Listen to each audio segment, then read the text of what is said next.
Okay, consolidated financial statements. To meet the objective of 110, there should be a control.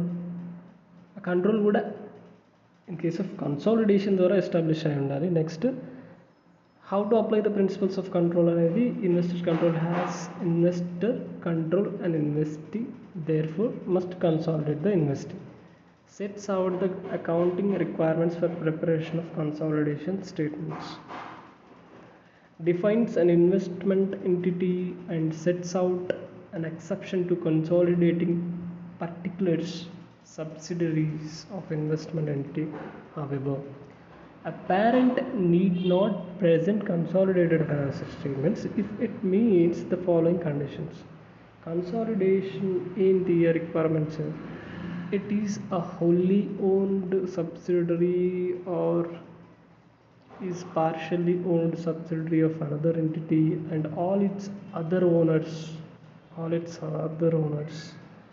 including those not otherwise entitled to vote, have been informed about, not object to the parent not present in the consolidated financial statements. ఎవరైతే the investors ఉన్నారో they are informed before only we are not presenting consolidated financial statements. They are not objecting. Its debt and equity instruments are not traded in the public market. Public market lo trade avvakapothe there is no requirement. A domestic or a foreign stock exchange or an over the counter market including local and regional markets, it did not file nor is it in process of filing financial statements with the Securities Commission, that is Securities Commission and USA, right? In case of here, the security commissions are stock exchanges, Bombay Stock Exchange and National Stock Exchange and other regulatory organizations for the purposes of issuing any class of instruments in a public market. They are not willing to enter into public markets. At the time, there is no requirement to prepare a consolidated financial statements, right? And it's ultimate and any intermediaries parents produces a consolidation financial statements that were available for public use and comply with the indices. It's ultimate or any intermediary parent produces consolidated financial statements that are available for the public use and comply with indices. They are preparing any other entities. At the time there is no need to prepare, right? An investor, regardless of the nature of the involvement with an entity, shall determine whether it is present by assessing whether it's controlled the investee. An investor, regardless of the nature of its involvement with an entity, shall determine whether it is parent by assessing whether it's controlling the investing. An investor controls an investee when it is exposed and has a rights and variable returns from the involvement with the investee and has the ability to affect those returns through the power over the investee, right?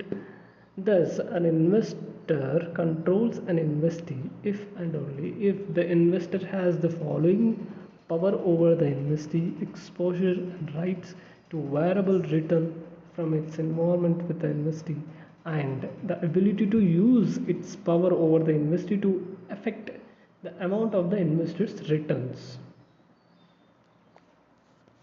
There could be different types of cases will be there, right? We will just look into that.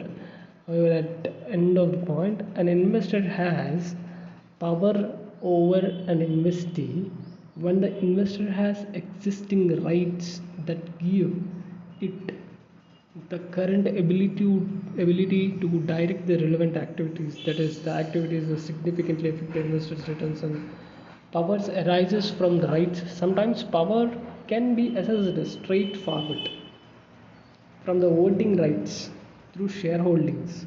In other cases, the assessment will be more complex when power result from one or more contractual arrangements. And if another entity has existing rights to direct the relevant activities, the investor does not have power over the investee even if it holds more than half of the voting rights in the investee. Case 1. An investor acquires 45% of voting rights of the investee.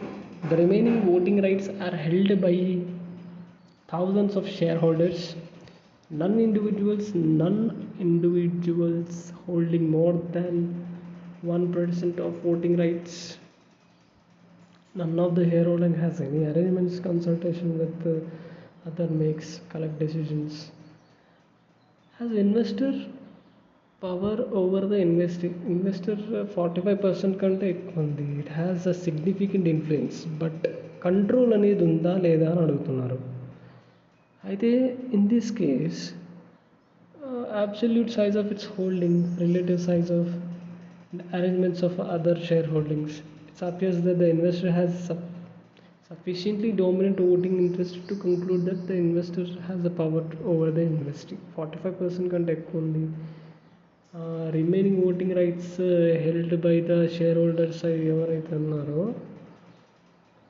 Individually holding more than 1% కంటే ఎక్కువ కూడా hold చేయట్లేదంట.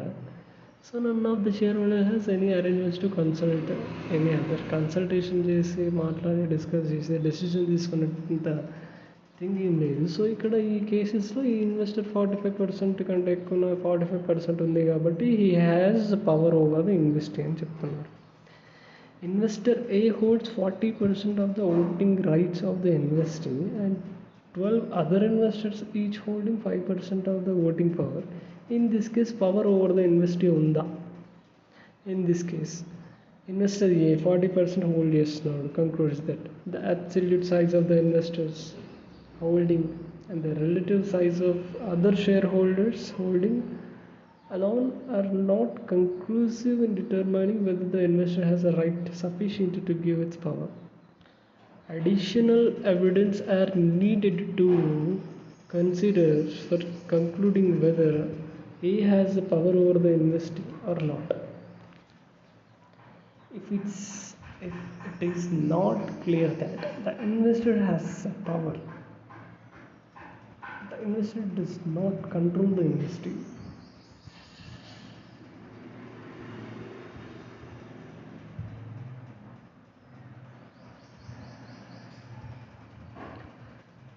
Investor A holds 40% of voting rights of an investee and 12 other investors each holding 5% of voting rights of the investee.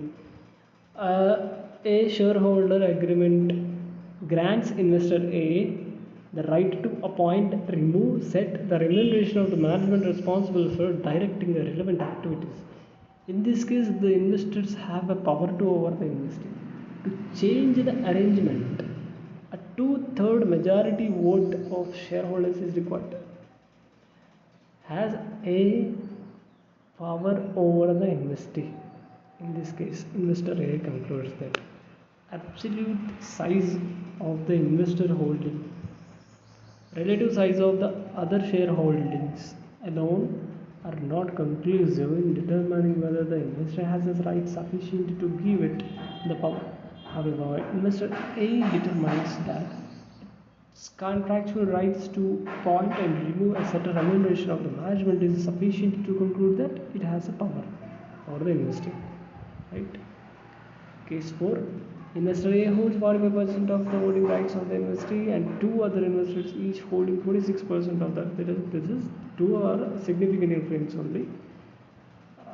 Of the voting rights of the investee. The remaining voting rights are held by 3 other shareholders.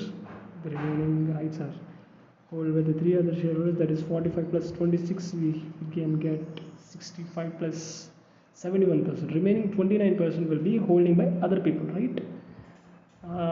Each holding 1%. Therefore, there are no other arrangements that effective decision making. Has A has power over the investee? In this case, the size of the investor A's voting interest, its size relative to the other holdings are sufficient to conclude that investor A does not have a power. Only 2 other investors would need to cooperate to able to prevent investors A from directing relevant activities of the investor. 2 other 26% ఎవరైతే share holding ఉన్నారో వాళ్ళిద్దరూ ఏకి support చేస్తే మాత్రమే he has the voting power rights. That is voting power rights in the sense what a has the power over the investing. లేకపోతే లేదు. A parent shall prepare a consolidated financial statements using uniform accounting policies for like transactions and other events in similar circumstances.